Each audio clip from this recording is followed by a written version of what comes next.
الإعلامي محمد سراج، كاتب صحفة. والسيف والرمح والقرطاس والقلم.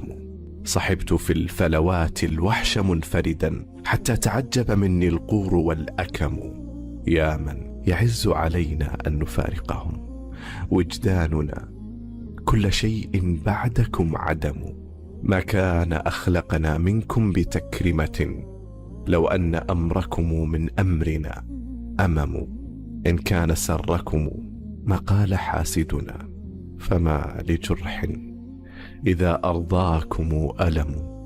وبيننا لو رعيتم ذاك معرفة، إن المعارف في أهل النهى ذمم.